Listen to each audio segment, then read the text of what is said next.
Welcome everybody to our Inflammation Nation workshop tonight. I'm excited, and I'm going to start by sharing my screen, and we will jump right in. Let's see if I can bring it up here. That would be it. We're going to go right to our slideshow from the beginning. Okay. Now I want to just invite you guys to use the chat here tonight. So if you have questions or comments, put them in the chat. And if I ask a question and I'm curious what you're thinking about it, I might ask you to put something into the chat for that too. So let me just move this over. It's not quite connected yet. And then, how do you push? Okay, so I'm sorry, they didn't have anything. All right. Here we go. So I'm going to have, let's see. Let's try it one more time. Just a little technical stuff on my end here. It was working. So plugged in. We have electricity. Oh, I'm just going to carry on. All right, everybody. So this is an important topic. Inflammation is, it's so broad. It is something that affects folks from every strata. So I see it throughout the practice in numerous ways. And this topic is one of a whole series that we do throughout the year that we refer to as our body signals workshops. And so next month, just to put it on your radar, is ending neck pain. Who do you know that is struggling with neck pain? You want to get them to this workshop. So if you or someone you love is plagued with this, then there's a good chance that we can help. And what a lot of people don't know is they don't understand what the real cause is.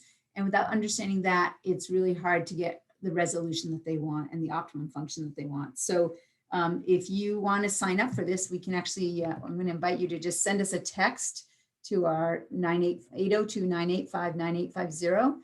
Just send us a text that says neck workshop, and we'll make sure that we get you scheduled for that.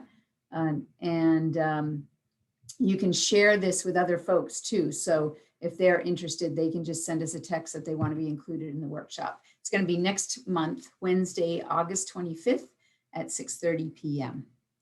All right, so back to our main topic of the evening, which is all about inflammation.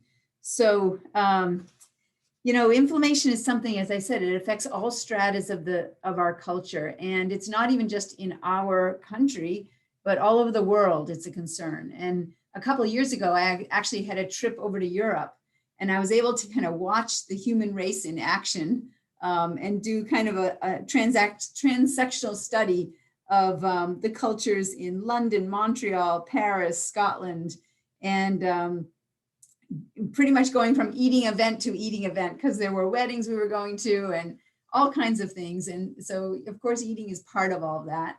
And you want to really experience the cultures when you're there. And from what I observed, the greatest percentage of obesity was in London, and Scotland came next, and the least was in Paris. And I think there's something to be said about the lifestyle of those cultures. And so that's one of the things that we're going to touch on tonight, is how lifestyle is the thing that drives this. And then, of course, in the last 2 years, we've all been staying home. Nobody's been traveling. And so that's had its impact as well. And so pretty much anyone who suffers from any kind of chronic condition, they very well may have a baseline of chronic inflammation that is fueling it. And, you know, when we think of the current risk factors for COVID, whether it's the new Delta variant or just throughout the last year and a half, the people that have been the most vulnerable are the folks that turn out that they have chronic low-grade inflammation. And so that actually has put them at greater risk to things like COVID-19 as a threat. And so I think it's important to recognize that in our modern culture, it's been engineered and normalized to have inflammation. And it's just kind of part of our lifestyles that inflammation is a factor that is just driven.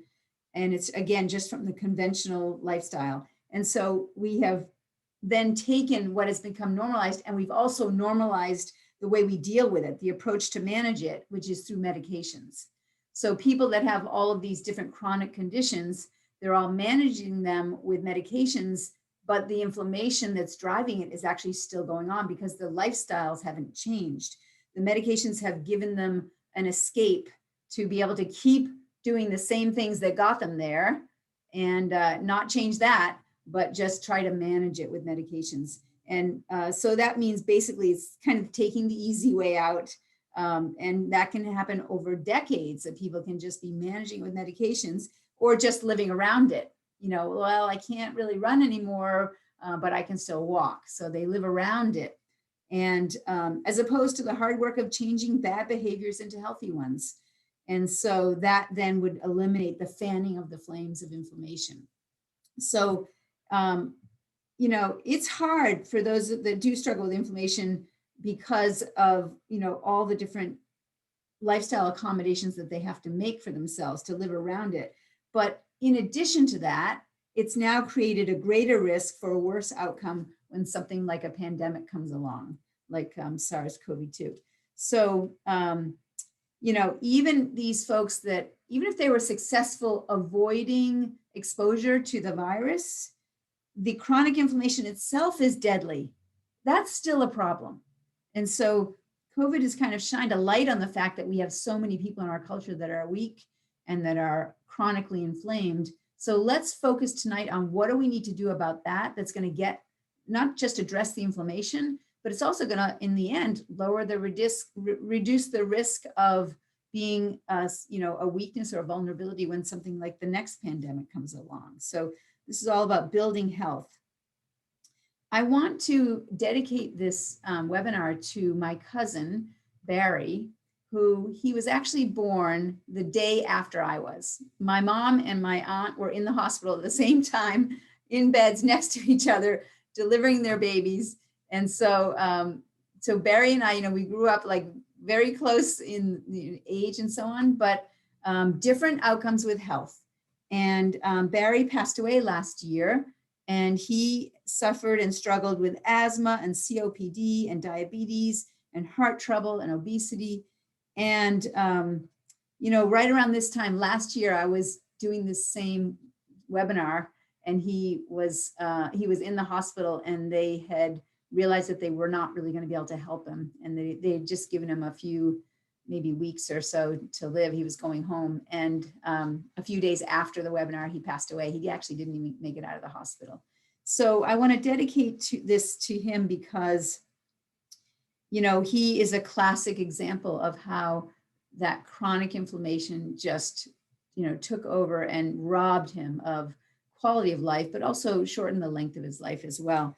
And, you know, we didn't live near each other, and because I would have had him under care if we did, right? And so I want to dedicate this to him because he represents people that we all know. We all know people in our families, in our friends, our neighbors, our coworkers that are struggling with this very thing, with inflammation. So, and the trouble is that a lot of times folks are making assumptions about inflammation and actually misunderstanding it, and therefore they're not managing it in a way that actually could turn it around.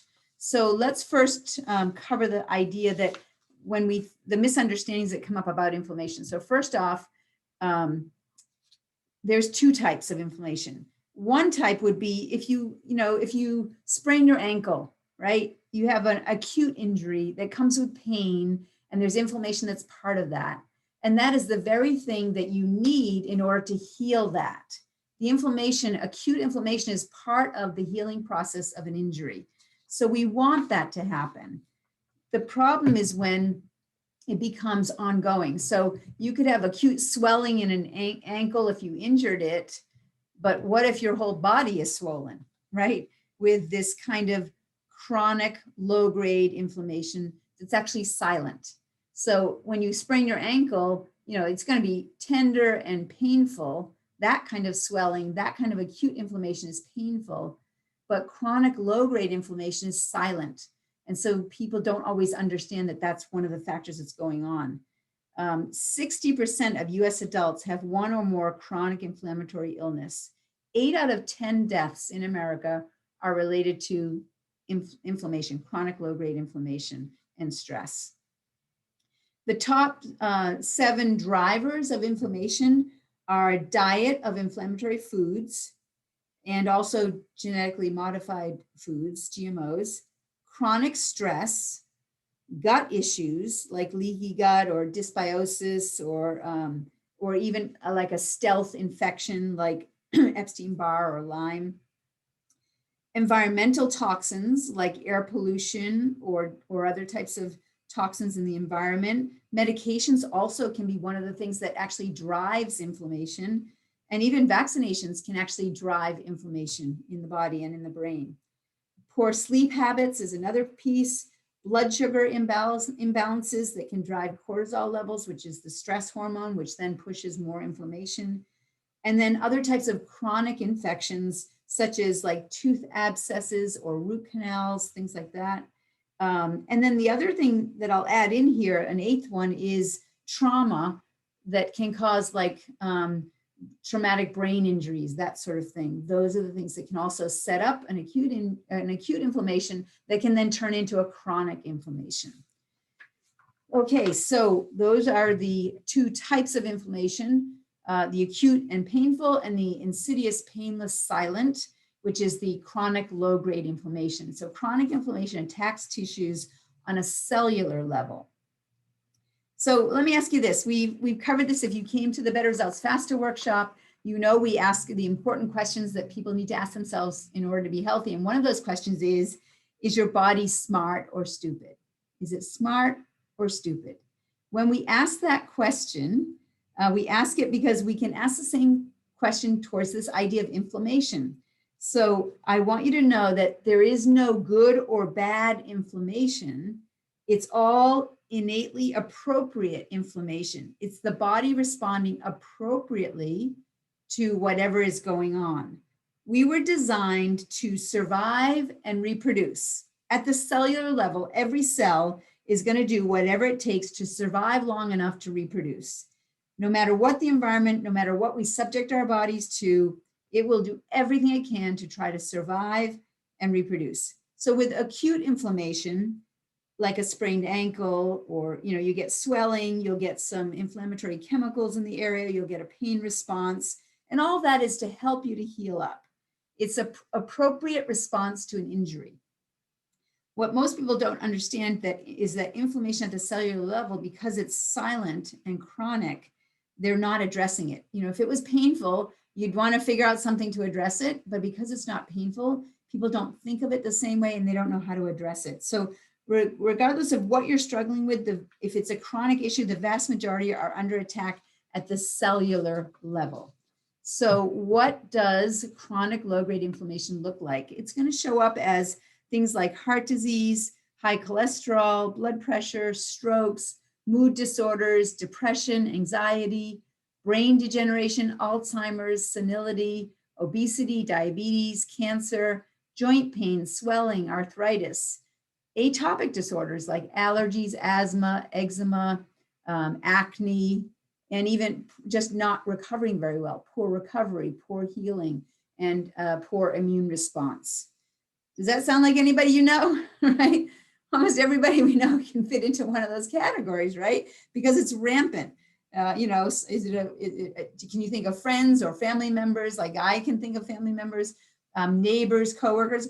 Maybe it's somebody you know, or maybe it's you. Maybe you fit into this category as well. Maybe that's exactly why you are on this webinar.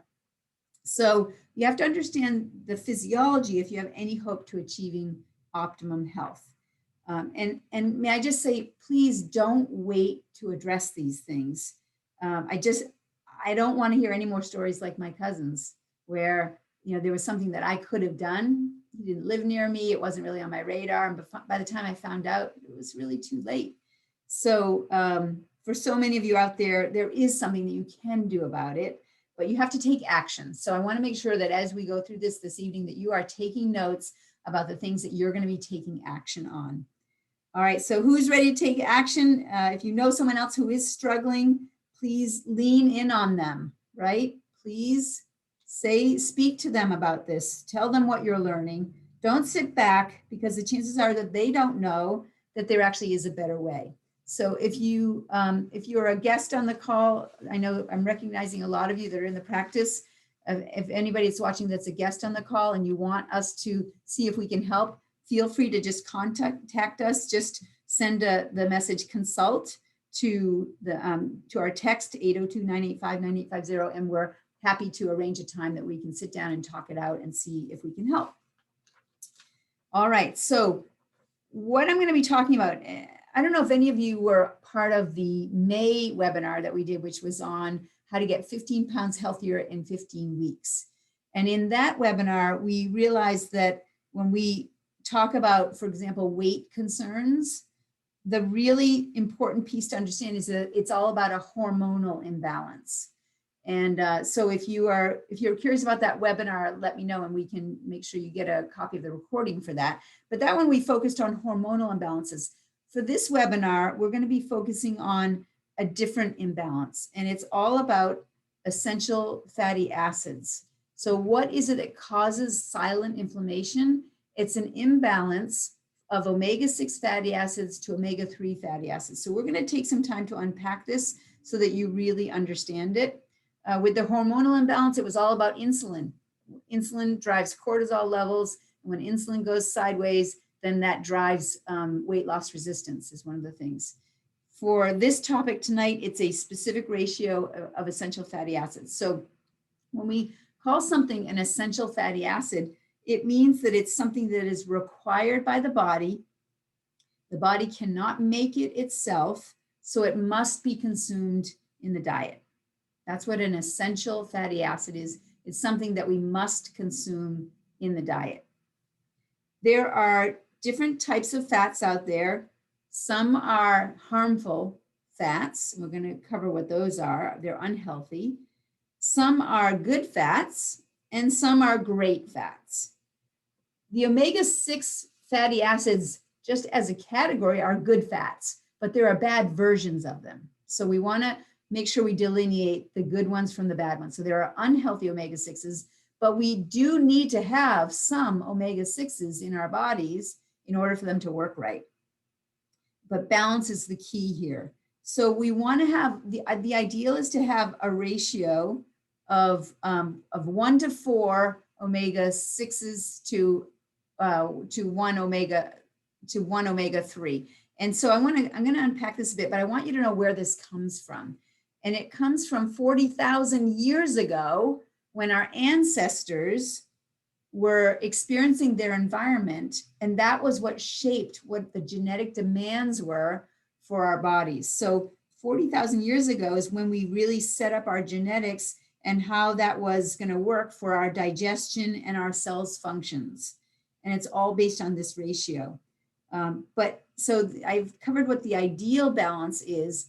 In the modern diet style, it's actually more like 10 to 1 or 30 to 1 instead of 1 to 1 or as much as 4 to 1. So 4 to 1 would still be okay, but 10 to 1 and 30 to 1 is where things are going to go sideways.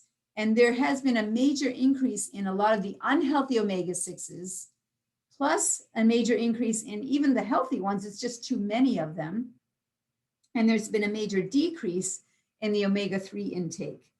So again, if we look back at our ancestors, an interesting side note to this is there was at one point a major extinction event on the planet. And that was when the dinosaurs perished. And what happened, one of the theories is that there was some sort of maybe a meteor hit us or something caused a big cloud that just went on and it blocked out the sun, and the plants and vegetation died, and the dinosaurs were mostly vegetarian, and so they had nothing to eat. And if they did eat, if they were carnivorous, what they ate the plants and they died. And so there was a major extinction event on the planet, and our early ancestors, our early Homo sapiens, or it might have been another version before that, what they did is they moved to the sea. And when they went to the coast, the sea is what fed them and kept them alive. And that meant they ate a lot of seafood.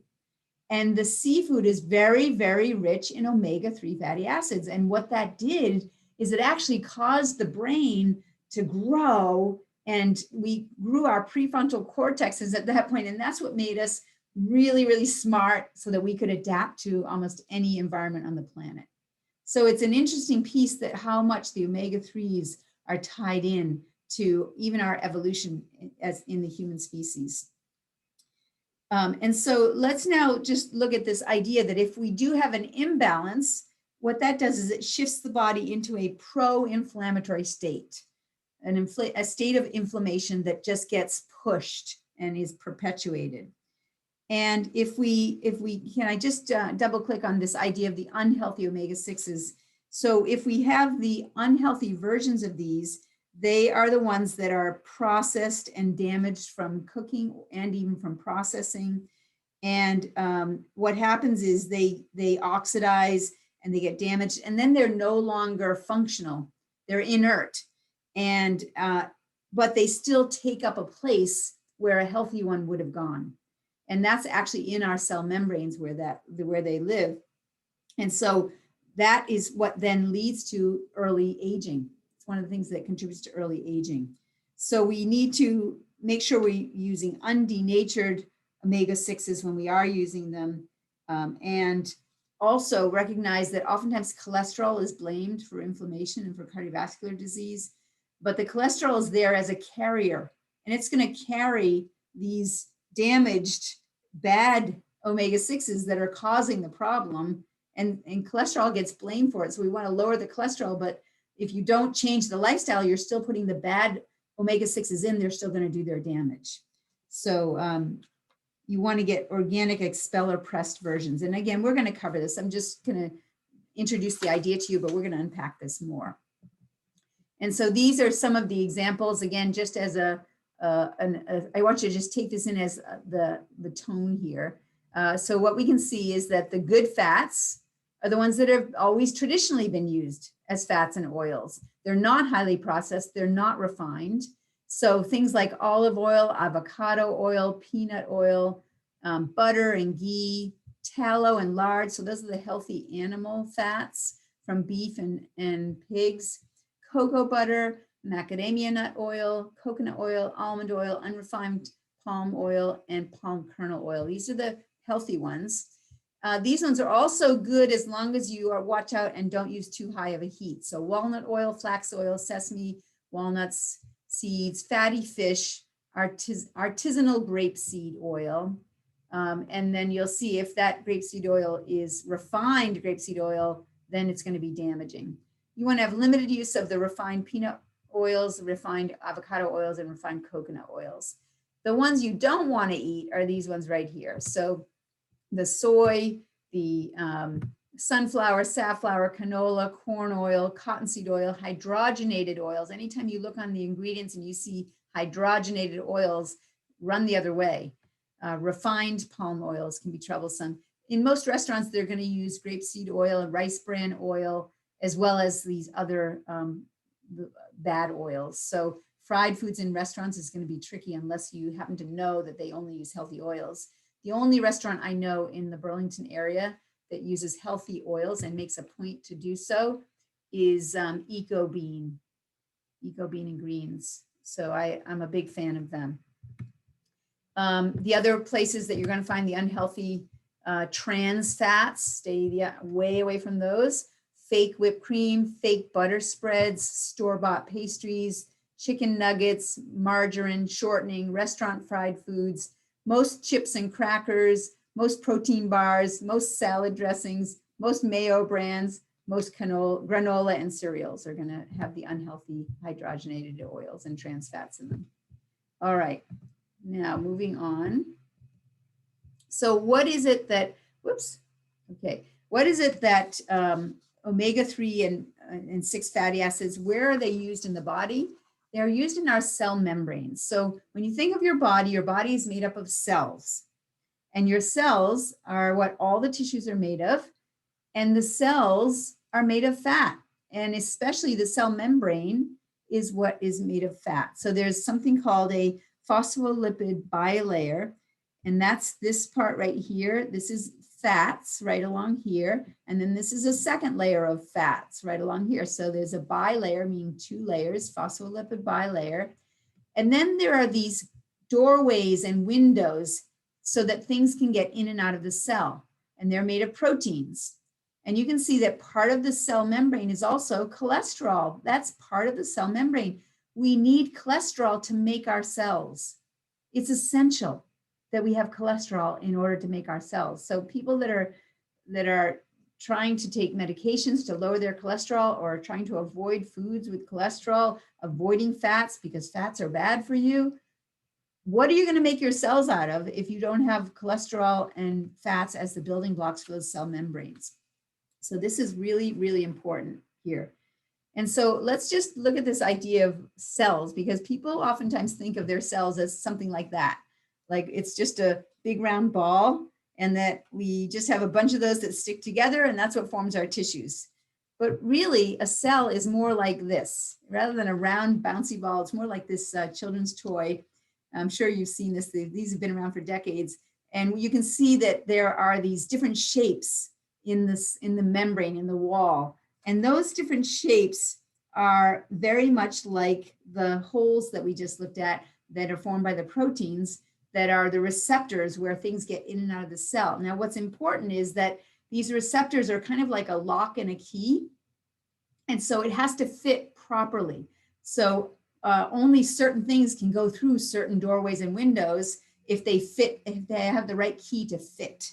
So the outside is fat, the holes are the proteins, and then the specific shapes are the gates that let things in and out of the cells. And so if you look at my favorite definition of health is a 3-word definition: optimal cell function. Optimal cell function. And what exactly is optimal cell function? It means letting things in and out properly. That's what optimal cell function is. So these receptors working properly is key for any cell to do its job. And the shape and the function of the cell receptors are dependent on the essential fatty acids that make up this phospholipid bilayer. So omega-3 fatty acids are liquid at room temperature. Omega-6s are solid. And so they work together to make the cell membrane. The omega-6 is what creates some structure and rigidity to the cell membrane. And the omega-3s are what make it more fluid and more adaptable so that things can get in and out as they need. And so we need a cell membrane that is responsive, and the fluidity is what's key here. So the omega-3 fatty acids are what promote cell membrane fluidity. That's what's key there. So again, you are cells, all tissues are cells. Cells are made of fat. The protein doors and windows are what let things in and out like locks and keys. Omega-6s provide the structure. Omega-3s promote cell membrane fluidity. That's the first job of the omega-3s. The second job of the omegas is to address inflammation. And so when we look at omega-3 fatty acids and inflammation, again, we have to have a balanced ratio, and the EPA and the AA compete. So I'm gonna unpack this a bit with you. I'm gonna use my whiteboard so I can teach you this, but I want you to watch these important pieces here. The EPA and the AA are gonna be important. The prostaglandins are gonna be important. Silent inflammation, and then how do we know if we have the right balance? All right, so stick with me here because I'm gonna switch. I'm gonna stop this share and I'm going to switch over. Now, I'm gonna try the whiteboard here on my screen. And if my handwriting is just too hard to do because I'm just using my little finger, I'm gonna switch to my whiteboard I have in the background, which is actually the way I'm used to be presenting is that way. All right, so when we have our omega, let's see if I can do this. So this is omega, this is the sign for omega. So if we have our omega-6 fatty acids, that's called linoleic acid. So linoleic acid is what the omega-6s are made of. I'm not gonna write out the word linoleic, but you can hear me say it. It's different from linolenic. So linoleic acid. Linoleic acid then converts to something called gamma linolenic acid, GLA. GLA is also found in things like black currants. Whoops, let's see if I can do that, right? Black currants. It's also in evening primrose oil, borage. Those are some sources of the GLA. And so this GLA is actually anti-inflammatory. So this is a good thing. That's why we do need some omega-6 fatty acids. After that, though, the GLA converts to DHGLA, or otherwise known as DGLA. Now, DGLA, what that does is that actually converts, and it creates something called PGE1. And PGE1 is a prostaglandin that promotes inflammation. So it's not necessarily a good thing. Prostaglandin E, and that PGE1 is not necessarily a good one. Now, when we go down from here, the DGLA, that has something called delta 5 desaturase. And when delta 5, I'm just going to do that as a delta D, D5 desaturase. What that does is it's an enzyme that actually will convert it into the DGLA. It'll convert it into arachidonic acid. And arachidonic acid is a bad guy. The arachidonic acid will then convert to PGE2. So the PGE2 is another prostaglandin. And this PGE2 is, have you ever heard of COX inhibitors, right? They're often used to address chronic inflammatory diseases, COX-2 inhibitors, COX-1, COX-3, right? And so what they do is they block this conversion here from going, they block that from going from the DGLA through the delta 5 desaturase all the way down to the arachidonic acid, which is going to create the PGE2. And so sure, that's something that helps people to drop their inflammation. However, what you're going to learn is that there's a natural way that you can do that without having the side effects of the COX-2 inhibitors. So we're going to come back up to this side. Everybody getting this? All right, there's going to be a quiz later on this. I know, you probably already know all this, right? You probably even know how to spell all these things, don't you? Okay, omega-6s now. Let's see. All right, I got to move my little bar here. There we go. All right, so the omega-3s, they are also called alpha-linolenic acid. Alpha-linolenic acid. Alpha, we're going to just abbreviate ALA, alpha-linolenic acid. And this is what then converts, and things like flaxseed, black currant oil, hemp oil, these are some of the sources for the ALA that you can get just from plants. The ALA then converts to the EPA. And EPA is, it's a really long word. I'm just going to get my written out here for the initials here. But the EPA is the eicosapentaenoic acid. And eicosapentaenoic acid then can convert into the DHA, and the DHA is the dicosohexanoic acid. These are the good guys here, the DHA and the EPA. And it's interesting that they have found that 50% of obese folks have trouble converting down into this level here. But the DHA then converts into PGE3, another prostaglandin. But PGE3 is a good one. PGE3 is actually anti-inflammatory in a good way, whereas the PGE2 is inflammatory. PGE3 is anti-inflammatory, and it actually slows down and mediates the PGE2. So this is a good one to have around anytime.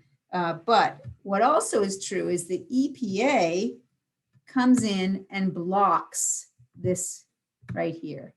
So it stops this from continuing to produce more things down here.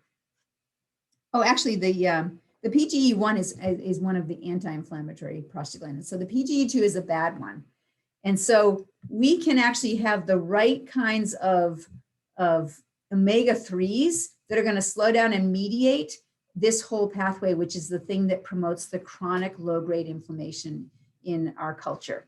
Because we have way too much omega-6s, not enough omega-3s, and it just drives this. And this PGE2, the prostaglandins, that prostaglandin 2, that people then get put on medications with the COX-2 inhibitors to just try and deal with this part of it, when actually all you have to do is get this right, this balance right, and you're going to be able to do this in a natural way and avoid all the side effects from medications as well. And also, the other thing that happens from the DHA and the EPA and the DHA is they also they convert into something called resolvins.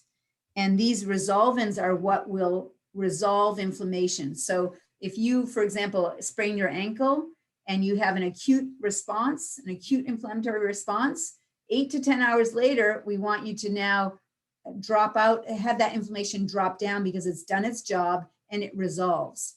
If you don't have that happen, it will then turn into chronic inflammation. If it doesn't get to resolve, it'll be chronic. And so if you don't have the right nutrients, then you'll have trouble resolving inflammation when it shows up. And that just pushes it into the chronic category. So, so important to have these things. Now, guess what? EPA and DHA come right out of fish. Fish oil, you already have EPA and DHA right there. You don't have to convert it from ALA. And it takes a lot of ALA to finally convert into the EPA. It's like 100, you need 100 molecules of the ALA to create one molecule of the EPA, whereas you can just get it straight from the fish. So that's why fish oil is so powerful. And we want to have a ratio of arachidonic acid to EPA. We want it to be a 1.5 ratio in your blood. If you get a blood test that looks at the ratio of arachidonic acid and EPA, we want it to be a 1.5 to 1 ratio. Let me see if I can write that in here. 1 point, oh, it's hard to do a point. There we go. 1.5. And then that's a ratio of the arachidonic to the EPA, 1.5 to 1. That's in your blood. That's what you want. So if you're going to get a blood test, the two most important blood tests for you to get anytime you get a blood test is going to be a vitamin D. What's your blood vitamin D levels? And what is your EPA, your arachidonic acid, AA to EPA ratio? So make a note of that so that the next time that you head to the doctors, you can request that they include that when you're getting just a regular blood test. Okay, so as I said, there's going to be a quiz on that. Okay. I'm going to stop my share here. You see what you understand now, the chemistry behind it. And it's not that I expect you to memorize it, but I want you to know that this is all happening at a cellular level.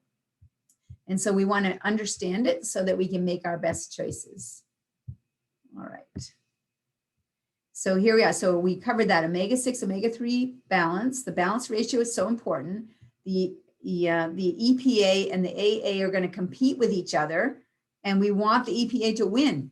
We want to have enough EPA to slow down the effects of the AA, which is going to push inflammation. The prostaglandins, there are good ones and bad ones. The prostaglandin 3 and prostaglandin 1 are helpful. Prostaglandin 2 is the bad guy, and that can just push that silent inflammation. And so again, getting the blood tested. Now, if you are struggling with unwanted fat and obesity, remember we mentioned earlier, there's a hormonal storm. There's an imbalance in hormones that we talked about in the how to get 15 pounds healthier in 15 weeks workshop.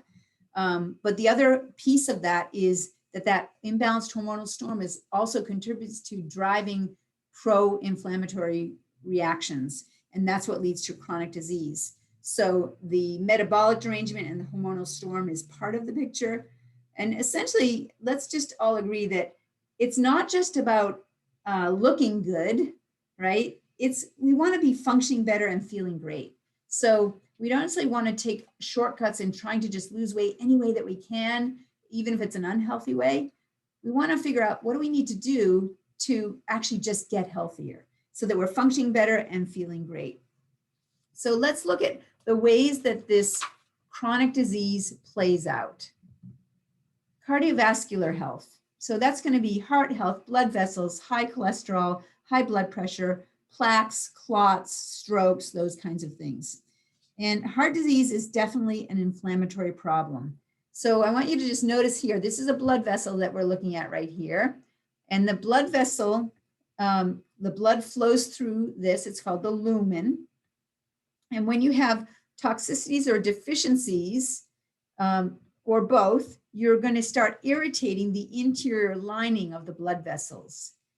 And things like nicotine or chronic high blood sugar will actually scratch or nick the walls of the blood vessels. And what that does is it exposes this lumen layer. It exposes the muscle layer underneath it to the blood, and the body doesn't like that. And so it responds by creating an inflammatory immune response, and it's going to take cholesterol to patch it up. So cholesterol is used for repairing damage to tissue. So that's another reason why we need cholesterol, so we can repair damage. But what happens is from our poor lifestyle, we are actually creating these nicks and cuts and scratches in the lumen, and the body's going to take cholesterol now to try and patch it up. And it's going to plaque it with cholesterol. But then over time, that can accumulate. And then the next thing you know, that breaks off as a clot, and it travels through the bloodstream.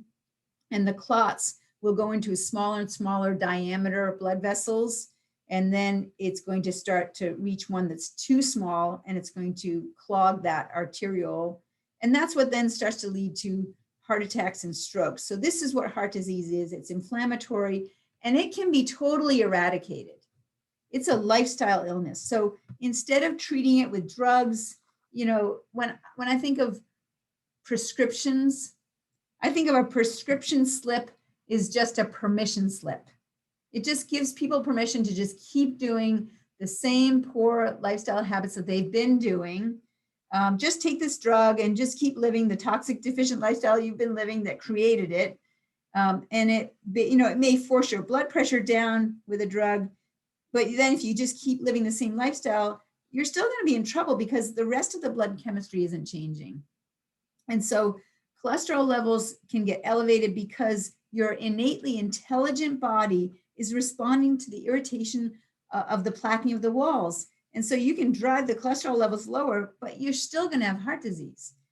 Even if you lower the cholesterol and the blood pressure artificially, you can't expect better longevity because it's just going to show up some other way. It's going to show up as cancer or diabetes or, you know, some other inflammatory lifestyle illness. So it's not about treating the lifestyle, but about cleaning up the lifestyle, right? Let these be signals for you to know that you have to make a change. And so let's look at another way it shows up, joint health. So is anyone here struggling with this, joint health, right? So it's kind of two ends of the spectrum. There are the people that are not exercising much and have the obesity and the cardiovascular disease that way. And then there are the athletes that are exercising all the time and they're getting these injuries and they're getting joint pain and swelling. And it's, you know, their shoulders, their elbows, their knees, their hips. And then the next thing you know, a weather system comes in and they know it's coming in because they can feel it in their joints, right? It's like a superpower, right? So they've got arthritis, they've got DJD, degenerative joint disease, osteoarthritis, OA. They've got FAS, falling apart syndrome. Is what we call that, FAS, falling apart syndrome, right? And it is rampant. And the baby boomers, they got it all, right? So listen, if anybody ever tells you that DJD is just a natural part of aging, just kick them in the shins right then and there, because it's not. I mean, if you look at bone spurs on the cervical spine, C5 and C6, and you're told that that's just aging, it's not. If you're told, oh, that your right knee is where, you know, you have the inflammation, your left knee is okay. Okay, is the right knee older than the left knee? Is that right? Or did the right knee just take more steps than the left knee? Like, did that happen? No, of course not. Of course not. So it is not just natural aging. It is the result of chronic poor biomechanics and biochemistry. So in other workshops, we've talked about our upper extremities, lower extremities, the shoulders and knees, and we've talked about the biomechanics of that. This workshop, it's all about the biochemistry. And remember, if you are an athlete, all your performance actually is happening at the brain level, right? Athletes that are at the highest level, it's because at the brain level, they're functioning they have the fastest reaction time, that's brain level. Their agility, brain level. Their contraction strength is brain level. Their recovery time, brain level. Rehab, it's brain level. So the essential fatty acids are key for this because they actually impact brain function as well. Brain health is dependent on the proper essential fatty acids. It's going to affect our brain synapses. It's going to affect pediatric development. Breastfeeding can affect brain health. It's going to affect our moods, depression and anxiety, senility, Alzheimer's. All of these things are going to be impacted by chronic inflammation and by the proper omega-3s. So DHA and EPA are for brain synapses. And it's also going to affect dopamine and serotonin levels in the brain, which is what's going to affect moods, depression, anxiety, that kind of thing. And if you've ever heard of baby brain, like a woman that is pregnant and just like is not thinking clearly, that's because in the last trimester, that baby is growing their brain so much, 250,000 brain cells per minute growing in the third trimester. And so that baby's just going to leach all those essential fatty acids right out of the mom's brain in order to, and that's, again, if she's deficient, she's in trouble. And even when breastfeeding, right? If that baby is in a growth spurt, it's going to be demanding from the breast milk, and it's going to program that breast milk about what it needs. And that mama is just going to drain it right from her body if she's deficient. So there's an art to this, and you have to really understand it and know how you can integrate it into your life. And so I want to now just take this all and I want to put it in a perspective for you. So, and by the way, if you know anybody that is struggling with brain health, or athletes that are struggling with chronic injuries that are not healing, or folks that are struggling with cardiovascular disease, again, just have them text us 802-985-9850 with consult, and we would love to work with them. So I want to put this in a perspective or a context. Any of these chronic inflammatory illnesses, they have symptoms, and they're going to fall on a continuum. Symptoms are there to tell you what direction you're headed. So when we look at this illness wellness continuum, at the left-hand side, we have premature death, people that are dying earlier than they should. At the right-hand side, we have high-level wellness, and we have this range in between. Everybody is going to fall somewhere in this illness wellness continuum. And there's this place in the middle where you don't necessarily have signs or symptoms. There's no discernible illness or wellness. And so it's not really healthy, but you're not really having the symptoms of being sick. And so we really can identify there are three zones here. There's the healthy zone, there's the sick zone, and then this is what we call the not sick zone. The not sick zone is where most people with chronic inflammatory illnesses that are managing it with medications, they are living in this, they're kind of like right around here. So signs are something that you can measure, but you may not feel them. Like when you get your cholesterol checked or your blood pressure checked, or when you get your nervous system scan done, that kind of thing. Symptoms are when you're feeling it. So you can see that the signs actually show up before the symptoms. So somebody that is having chest pain, that's a symptom, but long before they ever had the chest pain, there would have been signs if they were being measured that would have told us that they were moving in that direction. And finally, when the symptoms get so bad and they're no longer correctable, that's when you hit disability. And if you are in a disability state, you can't fix it anymore. You're just heading towards earlier death. So the treatment paradigm is where you start to measure things and signs show up and then symptoms show up and so on. But right on the other side of this, there's no signs or symptoms, but it's not necessarily healthy, right? This is healthy. This is not healthy, but not sick. And then this is sick. So I want to give you that perspective because so many people, they might actually get some chest pain, which is the first sign that they have a problem. They go and get tested and find out that they've got this cardiovascular disease, or someone that's, you know, starting to forget things. That's like the symptom. But if you had tested them before they were forgetting things, you would have seen what direction they were heading because the signs would have been there. So testing is a great way to really uncover what direction you're heading. But by the time you're getting symptoms, it's already telling you you're already moving in the wrong direction. And so my job on the healthcare team is just to get everybody, no matter where they are on this continuum, moving towards higher level wellness, which is what they want. You tell me that's what your goal is, then I'm going to do whatever it takes to get you moving in that direction. So I want to show you that because a lot of times people, you know, they have signs and symptoms of inflammation and they're managing it with medications.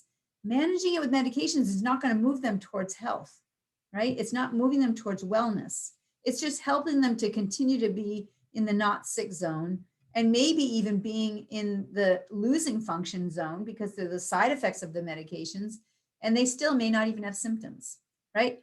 When you think of the people that die with cardiovascular disease, they might have been managing it and they still die from it, right? So it's not stopping them from dying. They're still moving towards that lower and lower function because nothing's being done to actually reverse that function into a healthier function. So I wanted to just give you that perspective because there's a dangerous belief out there, which is the belief is that the drugs work. People think that the drugs are working. That's a problem. Why? Do they work? Well, that depends. It depends on what your objective is, right? It depends on what your objective is. If your objective is to use, the most common thing that people use anti-inflammatories for is NSAIDs, non-steroidal anti-inflammatory drugs, over-the-counter medications, right? You know, you have an ache or a pain, you go to the drugstore, you get ibuprofen or Advil or Aleve or Motrin, something like that. If you've got menstrual cramps, you get Midol, right? So they'll have different brands and different little ways that they market it. But in the end, these NSAIDs are the most common ways that people try to manage chronic inflammation. The problem is that there's side effects that come with it. So if you've been trying to use NSAIDs or, you know, these non-steroidal anti-inflammatories, trying to use those to manage things, you better watch out because some of the side effects can include gastrointestinal irritation. Actually, I've got a slide that shows all the different possible bad outcomes. Stomach bleeds, right, from GI irritation. Heart attacks and stroke, they actually find that the people that are using too much aspirin, too much non-steroidal anti-inflammatories, the NSAIDs, actually are triggering more and more AFib. Boy, you know, 40 years ago, you hardly ever heard about AFib. Now, so many people have AFib now. Have you noticed that? Like everybody usually knows somebody that has AFib that they're struggling with. Well, it turns out that the research has shown now that when people are relying on NSAIDs to deal with things, that actually can promote AFib, which then can promote heart attacks and stroke. Osteoarthritis is another one that people use NSAIDs for a lot. Like you have aches and pains in your joints, and so you use the NSAIDs. Well, it turns out that the research shows that what the NSAIDs do is they block that COX-1 and COX-2 enzymes. But what happens, what happens is we actually need some of them we need things to produce the good prostaglandins. And so the COX-2 inhibitors can actually interfere with the good prostaglandins as well. And so that's one of the factors of why, you know, millions of people that are taking NSAIDs to suppress arthritic symptoms are actually unknowingly causing more and more osteoarthritis.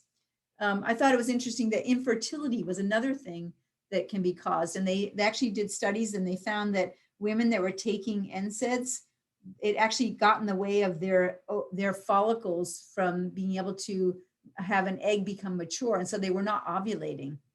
So too much NSAID use can cause reproductive problems. And there's more things here. I think the one that struck me the most is when I read the article in the New England Journal of Medicine. It said that there's actually a lifetime limit on how much NSAID use the body can tolerate. They said that if you take one NSAID per day for a year, every day for a year, or if you just hit 1,000 over a lifetime, it actually will double your risk for kidney failure. So we know that these medications affect the liver and the kidneys. I had no idea that it was that troublesome. And if you took 5,000 in a lifetime, it actually causes an 800% increase in the risk of kidney failure. Another article in the Journal of the National Cancer Institute, it showed that if you take daily aspirin for 5 years, you have an 80% higher likelihood of breast cancer as a woman. And if you take Advil instead of aspirin, you have only a 50% higher incidence of breast cancer. So who would have thought that this over-the-counter medication, people think when it's over-the-counter that it probably doesn't, it's probably safe, it probably doesn't have any side effects. But this is the way that people are trying to manage this chronic inflammation, is with these NSAIDs, and it's just getting them into trouble. I mean, oftentimes there's the side effects, and then the next thing you know, they're treating the side effects with more drugs to cause more side effects. I love this here. I take aspirin for the headache caused by the Zyrtec. I take for the hay fever I got from Relenza for the uneasy stomach. From the Ritalin, I take for the short attention span caused by the Scopoderm teas. I take for the motion sickness I got from the Lomotil. I take for the diarrhea caused by the Xenical, for the uncontrolled weight gain from the Paxil that I take for the anxiety, from the Zocor that I take for my high cholesterol, because exercise, a good diet, and regular chiropractic care are just too much trouble, right? Is the body smart or stupid? Like when I see that, like that's stupid, right? To do that, right? When the body in the meantime, in the background is just trying to do everything it can to move you towards health. And then we just do these things. It's because we have the improper lifestyles that are driving this chronic inflammation, creating more and more problems. So let's get back to this idea of what do we need to do about this? Do we need an oil change, right? Americans are consuming too much omega-6s. The typical omega-6 ratio in the conventional American diet is 90% omega-6s to 10% omega-3s. Whereas in a good diet, we're going to have about equal, 50% omega-3s, 50% omega-6s. And that's because that's just trying to drive the ratios into the good range in your bloodstream. And even if you can hit like omega-6 is 4 to omega-3 is 1, even that range is still going to be in that good range. So remember, the bad diet is what's driving the inflammation, and the good diet is what's driving the anti-inflammation. And that's what we really want, is the anti-inflammation. Just looking at my notes here. Got everything good. All right. So of course, more inflammation, more pain, more anti-inflammatory, less pain, right? It makes sense. Okay, so when we look at the sources of the bad omega-6 fatty acids, we already actually went through that first list in the beginning that I opened up with. But again, just as a summary, the bad omega-6 fatty acids, they are essential fatty acids. We still need to get some of the omega-6s in, but we have too much of them. And so grains, especially like corn, grain-fed animal proteins. So animals were supposed to be pasture-fed, right? But when was the last time you saw a wild cow out on the prairie, right? So many animal proteins are grain-fed when they shouldn't be. And if they are grain-fed, it makes them inflammatory. And then if you eat that meat, then you're just taking it in as a more inflammatory food. So the grain-fed animal proteins are going to be higher in the omega-6 fatty acids versus the grass-fed meats. And then the vegetable oils that are omega-6 fatty acids are going to be the corn oil, the cottonseed oil, sunflower, safflower, peanut oil, soy, and canola oils. If we look at the omega-3 fatty acids, again, essential fatty acids as well. Cold water fatty fish, wild caught is the best kind. Watch out for the farm-raised fish because they oftentimes are fed grains, which is going to do what? make them inflammatory. So farm-raised salmon is one of the most inflammatory foods that you can eat. And I understand that there are very, very few, but that there are a few farm-raised salmon where they're doing it right and they're not feeding grains, but you have to really know exactly what company it is. So across the board, I would just stay away from farm-raised salmon and farm-raised fish. The grass-fed meats, the game meats, the wild-caught meats, wild game, the range-fed eggs, the free-range eggs, those are where you're going to see those healthy omega-3 fatty acids. And because the chicken, it's free range, they eat insects, and the insects provide a high levels of the omega-3s. And so, when you think, again, flax, hemp, and walnuts, again, those are other sources of the omega-3 fatty acids, but remember, it just takes a lot to convert them. And so if you think of our ancestors, the only thing our ancestors ate were the grass-fed animals because they didn't have grain-fed animals, right? We didn't have domestic CAFO beef and pigs and all of that, and the CAFO chickens. We didn't have that. And so they just got the healthy versions of these with the good omega-3 balances. And so our ancestors, how do you get, vegetables are important for us, but what's the best way to get them into the body? Well, give them to a cow and then eat the steak, right? Give them to a rabbit, let the rabbit eat the vegetables, and then you eat the rabbit. That's what our ancestors did, right? When you look at grains, right? Rabbits can eat grains because they have the enzymes needed to do that. We don't have those enzymes to be able to break those down properly. So that's really important. So fats are perfect foods as long as if it's a healthy version. And again, just healthy animals as well. Now with the flax, the hemp, the walnuts, they are sources of ALA, alpha linolenic acid. But for vegetarians that are trying to avoid eating the game or the meats or the fish, they oftentimes will have the DHA deficiencies, the EPA and DHA deficiencies, because only the flax, hemp, and walnuts, they only convert about 5%. So you need to have 100 times the amount of flax, hemp, and walnuts in order to convert it to the EPA and the DHA to get the balance. And especially if you're vegetarians, eat a lot of grains. And so vegetarians oftentimes are upside down with this omega-3, omega-6 balance. You really have to do it the right way. The safest and most efficient way to get these in are with fish oil. That's the most reliable way. And so, people think another dangerous belief is they think there's nothing that can be done. It's just this way. People often blame their genes. Oh, everyone in my family has chronic heart disease, so it's just genetic. There's nothing that can be done. But actually, there is things that you can do. So what can you do to fix this? You make diet style changes. And I'm going to introduce you to a program called Bonfire Health that I'll mention at the end. So stay with me to the end here. So what are the diet style changes we can make? Reducing the fast white carbs, the breads, the grains, the cereals, and the sugar. Reducing the bad omega-6 fatty acid, reducing the omega-6 vegetable oil sources, right? Reducing that intake.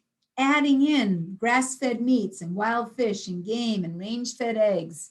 Increasing the colorful fruits and vegetables. So the polyphenols, they are the things that give color to fruits and vegetables, and they have a huge antioxidant value.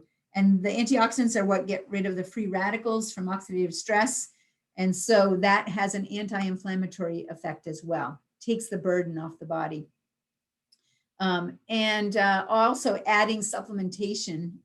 And again, the fish oil is one of the best sources. Now, I wanted to also mention that reducing interference to your nervous system is also important. And that's what I help people do every day. But if they continue to live the toxic deficient lifestyle, we're never going to reach the results that we want because you're just going to keep fanning the flame of inflammation. So this is, again, coming back to that three-legged stool of how you eat, how you move, and how you think, right? So we want to make sure that we're eating an anti-inflammatory diet, for example. So I have in the office the anti-inflammatory diet handout. So if you would like a copy of this, just send us a text that says AI diet, anti-inflammatory diet, to 985-9850. Send it to us so that we know that you want a copy of this, and then we'll give it to you. And it has all the foods that are actually anti-inflammatory foods. It also has the foods that are inflammatory, so that you can replace the inflammatory foods with the anti-inflammatory versions. And then you're going to get the results that you want. And so again, just send us a text with AI diet, and then we'll make sure that you get that. All right. So again, what do we need to do? So the supplements, the fish oil supplementation, let's unpack this one a little bit because I want to make sure you're picking the right kinds of fish oils. So there's some different things you want to look at when you're choosing a fish oil. First is the visual test, right? You just want to look at the oil. A healthy oil is pure and should be clear, not cloudy. So if you look at the oil inside the gels, if it looks cloudy, it's probably gone rancid. Or if you have a bottle of it, if you look at it and it's cloudy, then it's gone rancid. Then there's the bite test. And so if you bite into the capsule and you smell it and you taste it, right, it can have a fish flavor, but it shouldn't taste rancid. And like the smell and taste of rancid milk, or, you know, you're quickly going to know if it's rancid. You will recognize that. Smell and taste. Then you want to look at the label, and you want to make sure that it's stabilized with antioxidants. So it could be using, a lot of them use vitamin E tocopherols, which are good. Rosemary, lemon oil, those are all good ones that you could use. And also astaxanthin is another good antioxidant that can be used in a fish oil to stabilize. Krill oil comes with a lot of astaxanthin in it. Say that 3 times fast. And then also just look at the expiration date, right?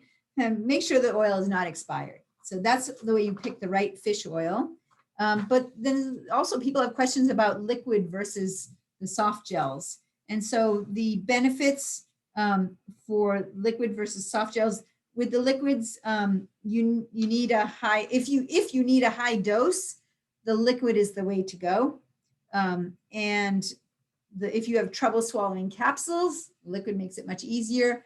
For infants and toddlers and kids, the liquid is definitely the easiest way to go. For the capsules, you have lower oxidation because it's protected within the gel capsules, and they have the preservatives, the healthy preservatives that they use is for stabilizing them. And if you're sensitive to the taste, don't really like the taste of it, capsules are an easier way to go with that. So there are options, and so choose what makes the most sense for you. Some of the ones that we have in the office that are good. I love the Wellspring Omega, and this is one that I chose to brand because I loved the formula, and I want to stand by it. And it's made from Alaskan cod liver oil. It's 1,000 milligrams, has that natural concentration that we want to see of the EPA to the DHA, so 100 to about 80, something like that. And it also has vitamin A and vitamin D in it. It uses the vitamin E tocopherols as the stabilizer for it. And then I also wanted to go into some other types of anti-inflammatory supplements that you can also consider. So a lot of people ask about, what about CBD oil? And yes, indeed, CBD oil actually is useful for addressing inflammation.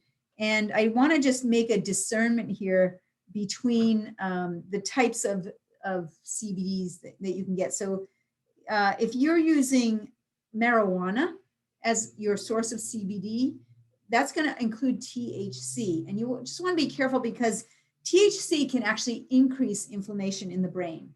So I want people to be cautious about that. That's because it's driving the CBD1 pathway, and that's what can do that. Whereas things that are just the CBD, like hemp, is going to be just the CBD versus marijuana that's going to contain the THC. The hemp is going to have no THC in it, and that's going to be anti-inflammatory, and it's going to actually be inactivating the pro-inflammatory cells. So that's why it's so useful.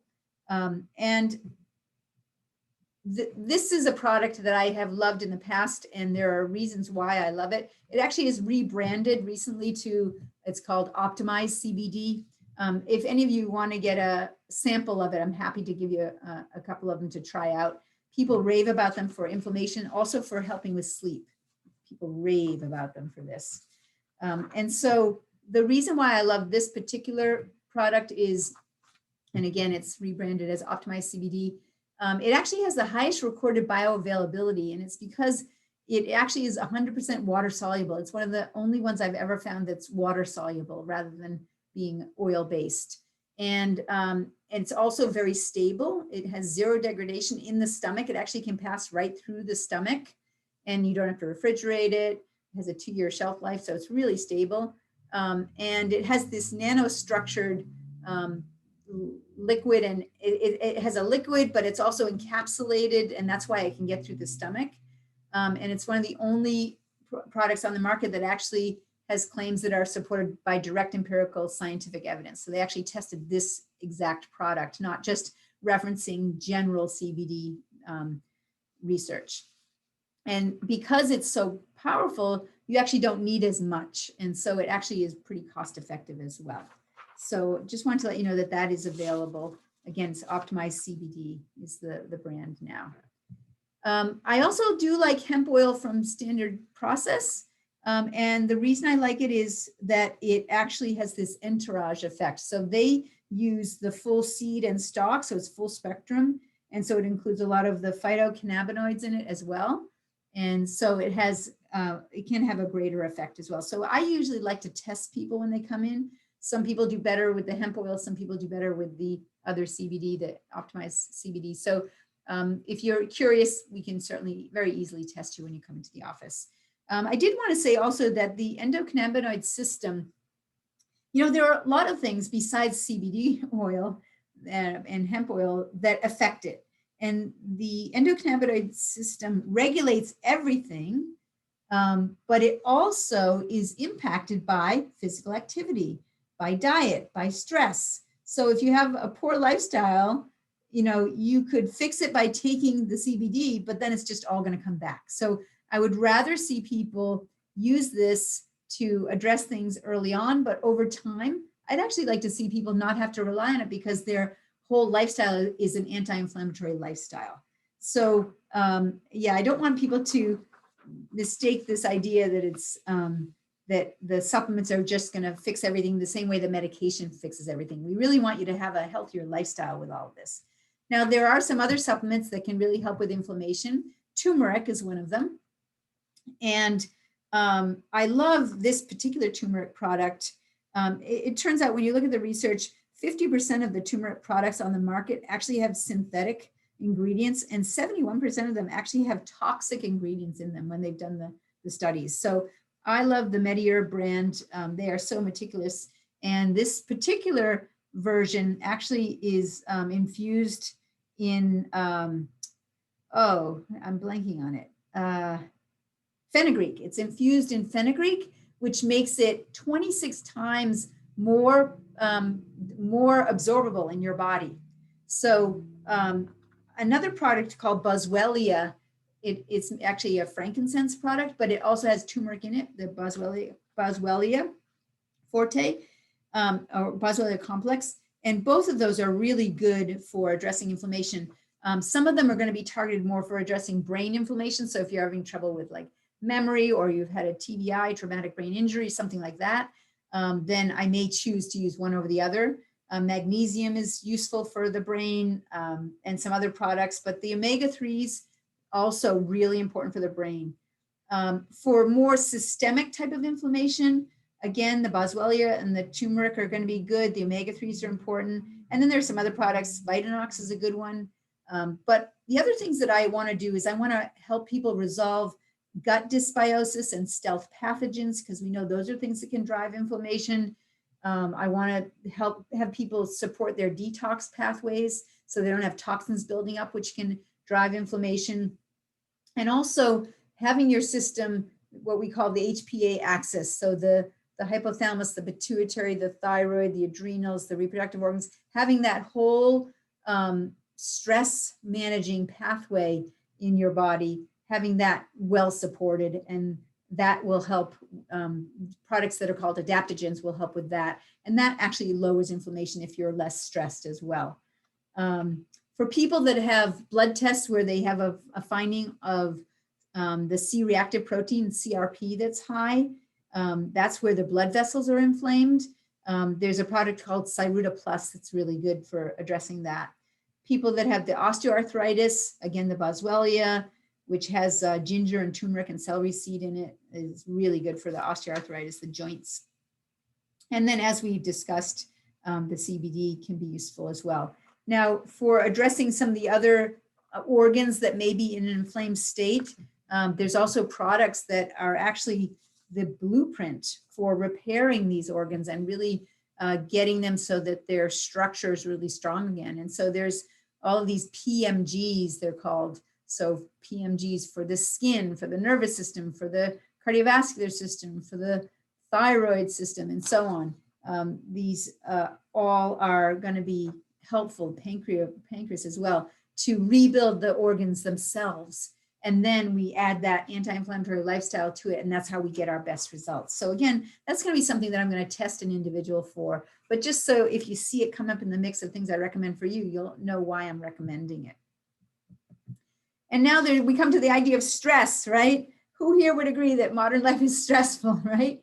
No question about it. It is stressful. And so the stress comes at us in 3 dimensions: thoughts, toxins, and traumas. We spent a lot of time talking about the idea of the toxins.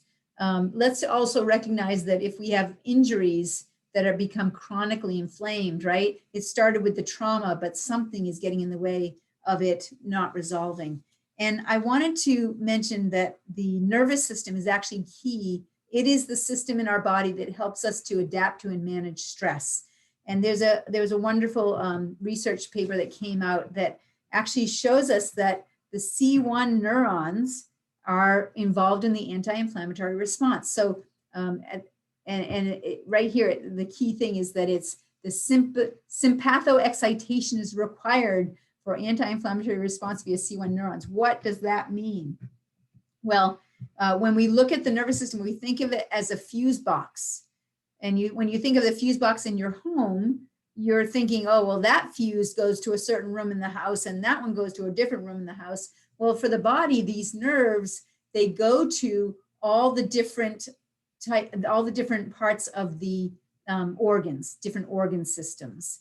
The wires, the nerves go to different organ systems. And so it turns out at the very top of our spine, right up here, is the vertebra C1. And you'll notice that C1 is where nerves will have to come down through here to get to all the rest of the body and go out through these nerve pathways. But C1 also has the vagus nerve that comes out, and look where it goes. It goes to all the major organs, right down to the large intestine. And so this C1 is really important for helping us to manage stress. And if we are doing it well, it actually helps to promote anti-inflammation. So chiropractic care actually has a role. It's not just the lifestyle, but making sure your nervous system is healthy. And that's going to be the important piece to this, of you being able to have this anti-inflammatory response that's appropriate. All right. So again, if you know anybody that needs to have a consultation with us, just have them text us, consult, and we're happy to have a conversation and see if we can help. So as far as lifestyle goes, it's all about how you eat, how you move, and how you think. And so I want you to really be clear. I'm not promoting fish oil as the thing you need to do in place of a modern healthy lifestyle, right? You have to have the whole eat, move, and think as part of it. So for example, when you're thinking about what you're eating just in your diet, remember that you want to make sure you're including the healthy foods that will, so that anti-inflammatory diet is going to be pushing this ability to reduce the inflammation.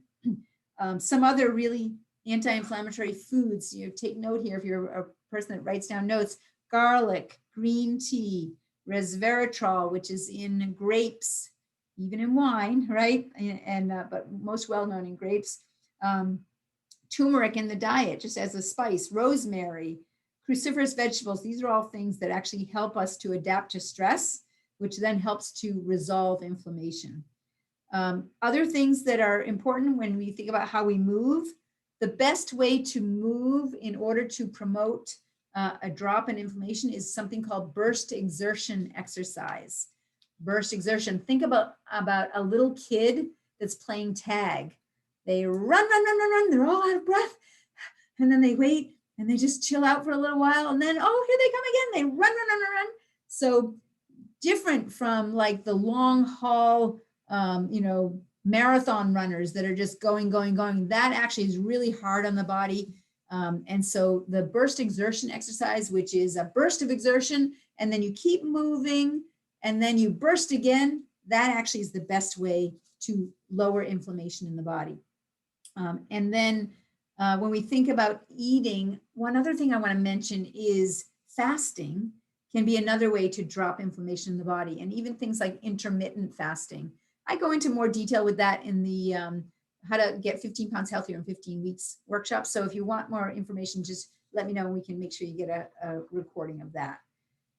All right, so the factory reset button. It's not just about looking good, but about feeling great and functioning better. And so I promised you I was going to tell you about the Bonfire Health Program. So this is a web-based lifestyle transformation program, and it has 3 elements to it. And if you think of a bonfire, just any old fire at all, you have to have 3 elements in order for you to have a fire: fuel, air, and spark, right? If you had I got a stack of firewood at home that still needs to be actually stacked. It's just a big pile, right? So I've got the wood, I've got the fuel, but if you don't add a spark to it, then you don't have a fire. If you have it in the wood stove and you shut that wood stove down and you damp it down too much and you stop the air from coming in, you don't have a fire, right? So you have to have all 3, fuel, air, and spark, in order to have a fire. And if your bonfire is your health, everybody wants a bigger bonfire.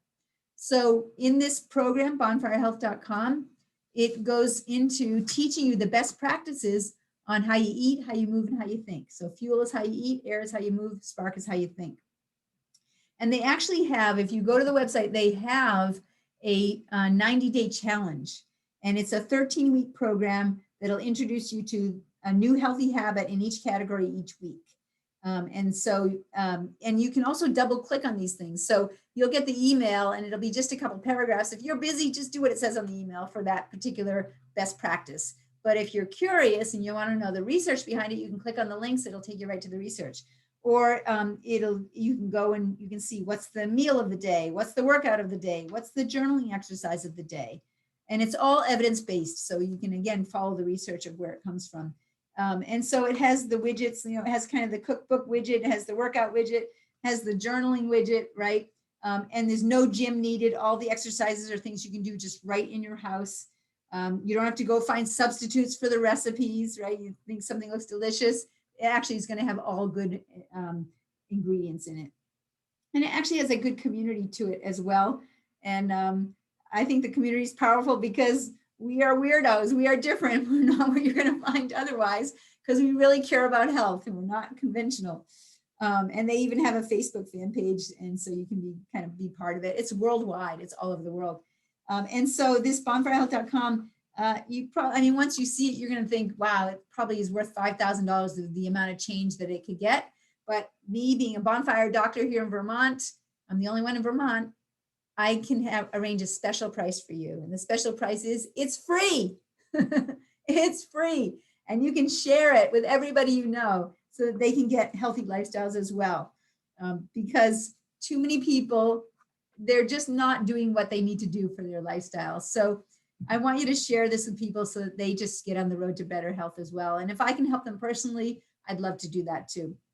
So another dangerous belief: your problems will go away if you ignore them. No, that's not true. In fact, procrastination is the thief of health. So, because I knew I was doing this talk, last night I was kind of lying awake and I was thinking about my cousin Barry and just thinking about, years gone by. And, there were many years before that when he was alive, when I didn't think about how I could have helped him. And so, maybe there's people, that there's still something that they can do. And maybe you're going to be the pivot point, the linchpin, the person that's going to point them in the right direction. So take action, lean in on those you love, your friends, your family members, your neighbors, your coworkers. Lean in on yourself. Think about what action steps you're going to take so that you can really just drop this inflammation and turn the fire off, stop fanning that fire, fanning the flames, and stop saying to yourself, I'll get to it someday, or maybe it will go away, right? Dangerous words. Thank you so much for your time and attention. And again, here, let's just think about what your action steps are going to be. So you could make sure you come to the NEC workshop. That's next month, right? I do have an immune system workshop as well that a lot of people love. And I did that a few months ago, but it's such a popular one that I like to just remind people that it is there, especially because that is still the current conversation that we're having about the immune system. There is some tests. There was a test that I used in the office called BrainSpan that I don't have currently, but think about when you're going to go get tested to include the AA, arachidonic acid, and EPA ratio test, and then get that anti-inflammatory diet and start working with it. And then you can also ask for a sample of the CBD if you want that. So those are some action steps here from the workshop. And of course, if you are not under care right now for chiropractic care, or you just want someone who's going to be on your team as the healthcare provider that's going to be watching your nervous system and watching that inflammatory lifestyle for you, then I'd love to help. Thank you so much for your time and attention.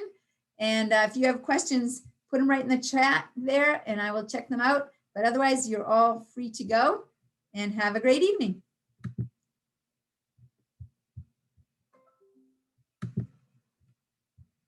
All right, I'm going to look at that chat right now and just see if there's more that I have to address. Very informative. Excellent, excellent, excellent. Thank you all so much. All right. Oh dear, early on, someone did not have volume. I hope they got that figured out. I'm sorry, I'm by myself here doing this, so I didn't see it. All right. Thank you so much, everybody. Have a great evening, and we'll see you in the office soon.